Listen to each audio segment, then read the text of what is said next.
Hello everyone, and welcome back to my channel, Cooking for the Family. I'm Devon, and today I'm going to share with you how to do three things. I'm going to share with you how to make an excellent graham cracker crust. I'm going to share with you how to make this wonderful, creamy, and delicious lemon pie, and also how to do your own homemade whipped cream. Are you ready? Let's get started. So first what we're going to do is we're going to work on our graham cracker crust. Now our graham cracker crust that we're going to be doing with the graham crackers, you need about 11 full sheets of graham crackers, anywhere from about 10 to about 11, because what we want is we want 1.5 cups of fresh crumbled graham crackers. Okay, so we're just going to need 1.5 cups, but you do not want to use more than 1 3/4 cup. You know, you don't want to have more than that, but we're going to be using 1.5 cup of some crushed graham crackers. How I like to do my crushed graham crackers is I like to get a freezer bag or a nice bag like this size, and I'm going to put all my graham crackers in there, and I'm going to use my rolling pin to go on and just mush up the graham crackers because I want to get it to a nice fine consistency, as fine as possible. And hey, if you are new, welcome. And if you're returning to my channel, welcome back. And if you haven't subscribed to my channel yet, what are you waiting for? Go on and hit that subscribe button. And if you like this video and appreciate the content, don't forget to show it some love and give it a thumbs up. Now when I'm crushing my graham crackers, and you know, we could always buy a graham cracker crust, but let me tell you, when you are making a nice homemade pie and it calls for a graham cracker crust, there is nothing like that homemade crust to complement your pie. Now this recipe is so easy that I like to use. We are going to be using, like I said, that 1.5 cups of crushed graham crackers. We're also going to be using our salted butter. Now this is important, guys. You want to use salted butter. The reason why you want to use salted butter is because we're not adding any additional salt to our graham cracker crust. Okay, and so to help to balance out the sugar that we're going to put in, you always want to make sure that you're using some salted butter. Now the sugar I'm using is 1/3 cup. I'm using 1/3 cup of granulated sugar. Now that's because I have a tangy pie that I'm doing, that lemon pie, or if you're doing a key lime pie. But if you're doing a pie like a chocolate pie or a vanilla pie or a banana cream or a custard pie, you would want to reduce the sugar to just 1/4 cup. Okay, now in the description box below, I'm going to have a list of the ingredients for our pie, our crust, as well as our wonderful whipped cream that we're going to make from scratch. Now also, guys, this is something that you want to make sure is that your butter has cooled. You want to melt your butter, and you want your butter to be cooled. If your butter is warm when you add it in with the crushed graham crackers and with the sugar, what will happen is the warm butter or the hot butter, if you add it hot, will end up dissolving your sugar. And when that happens, your pie crust will end up coming out soggy because the sugar has then melted, and you do actually want your sugar to be nice. You still want to see those sugar crystals in your crust when you're mixing it in. And this is what I like to do. I like to take a fork, and I'm just going on and I'm moistening it. And you want your graham cracker crust, you want it to have the texture and the look of like wet sand, okay? And so you want to make sure that you've blended the sugar in well. You're also blending in that butter that you have there. And I just use my fork to go around my pie pan, and I just want to do a nice even layer. Now to compact our pie crust, to compact the graham crackers, I like to use the bottom of my measuring cup, and I'm going in there and I'm pressing. You see how I'm pressing down, and I'm really just firming and compacting.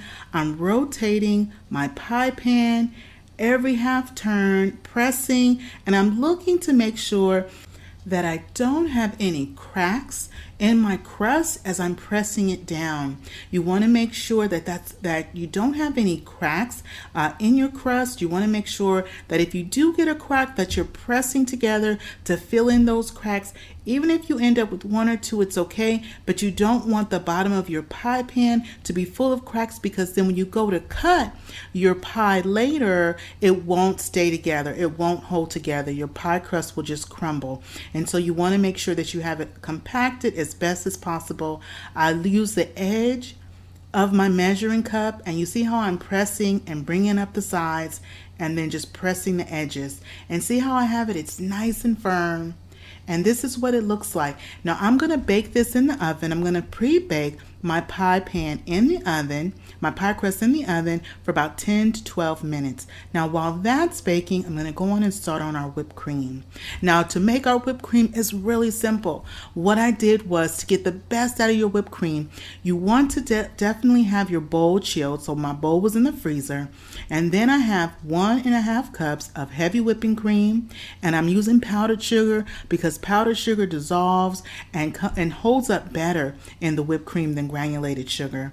And so we're using 1/2 cup of powdered sugar, and you're just going to go on and whip this, and it takes maybe about 3 to 5 minutes for you to really whip it good and for it to form nice strong peaks. And let's see how we did. You see that? Nice strong peaks. And it's nice and firm. And even when I just take my spatula and I turn it upside down, you see how it holds, and it doesn't just drip off of my spatula. That's how you know you've got nice firm whipped cream. Now I've went on and I put our whipped cream in the refrigerator so it can chill while we make our pie filling. Now for the pie filling, you can use just lemons, or you can use just limes, or you can use key limes. Now I am actually going to be using a combination of some limes as well as some lemons, and we're going to be using 1/2 cup of this fresh squeezed juice, and you want to use fresh squeezed juice. Now also with the limes, if you want to make this as a key lime pie, you would need the small key limes. Now what I'm using today is, these are called Tahiti limes, or also known as Persian limes, and these are the limes that we normally would see at any grocery store. Key limes, you will find those in your grocery store in the U.S. usually between the months of June and September is when you would usually find the key limes. Now I like to use a little zest, and we're going to be using that 1 tablespoon of zest is what I did. And I like to zest also the lime as well as the lemon. Now when it comes to doing my pie, I like to use those equal parts of the lemon and the lime. Now be sure that you do roll your limes and your lemons on your countertop like I was doing earlier, to really make sure that you loosen up the pulp to maximize your juice when you start to juice your lemons and your limes. And so what I like to use, just like my little juicer right here, and we're just going to go on and juice, and we're looking for that 1/2 cup of that fresh juice. Once we have our juice, we're going to go on and start putting together our pie filling. Pie filling comes together so simple, y'all. It's just a few ingredients. We're going to be using some sweetened condensed milk, and we're going to use the 1 full can of sweetened condensed milk. Now this recipe can be doubled. You can make it in a 9 by 13 inch pie pan, and that's the long pan, the 9 by 13 inch ones. And you can just double the graham cracker crust recipe, double the filling recipe, and you still would have enough whipped cream to do a 9 by 13 as well if you want to make it for a crowd. Now with our eggs, once we have our sweetened condensed milk in our bowl, we're going to go on and separate our eggs because we're only using the egg yolks, and you want to make sure that your eggs are at room temperature. Room temperature eggs are when you put your eggs on your counter and you go to touch it later and it's not cold, it's not still cold from the refrigerator. That's when you know that your eggs are at room temperature, when you put your hand on it and it's not cold from the refrigerator still. Now to have your filling be nice, creamy, and silky, you want to do this in 2 parts. We already had our zest in our bowl. Now when I added my eggs, when I added just those egg yolks actually, you see how I'm whipping? You want to whip and blend. You want to whip and blend really well those egg yolks and that sweetened condensed milk. You want to really blend it well and whip it good. And now we're going to add in our fresh squeezed juice. We're going to do a little bit at a time. And we're going to go on and keep whipping and keep stirring our bowl, making sure everything is blended in well. And we're kind of aerating it a little bit because that's going to help with that nice, smooth, and silky texture for our pie filling. Also, remember our graham cracker crust was baked in the oven for about 10 to 12 minutes, and it actually baked for about 12 minutes. We took it out, and our graham cracker crust has been cooling because we're going to add our filling to our graham cracker crust, but you do not want to add your filling to your crust while your crust is still warm. You want it to cool off slightly, okay? Now we're going to go in and add that filling.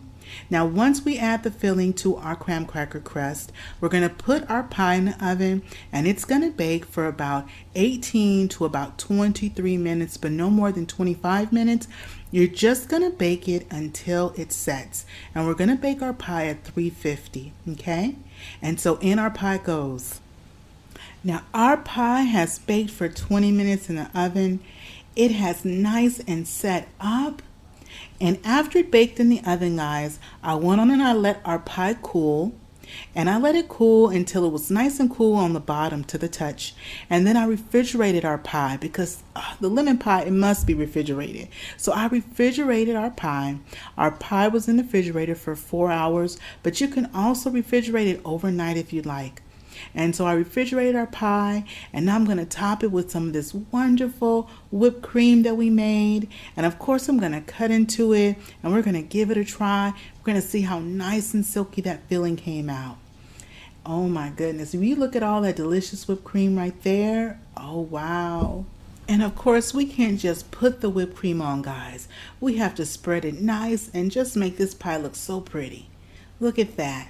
Now we're going to go on and put on some garnish, and because I did the lemon and the lime, that's how I like to do my pie. I went on and I did a little slice of each so people can know what to expect in this delicious pie. And let's see how it slices and comes out. Wow, look at that. The crust held up so nicely. Let's give it a taste. Oh, this pie is so good. Y'all, this is like summer on a plate. Let me tell you, the creamy texture of the filling. That crust, that graham cracker crust has just the right amount of sweetness to balance out that little tart and tanginess with the filling. The whipped cream, just the right amount of sweetness. This is some good pie, y'all. Well, I hope y'all give this recipe a try. And if you haven't subscribed to my channel yet, what are you waiting for? Go on and hit that subscribe button. We're almost to 200 subscribers, and I am so excited that y'all are on this journey with me. And remember, it is always good when Devon is cooking for the family. I'll see you on the next one. Bye-bye, everybody.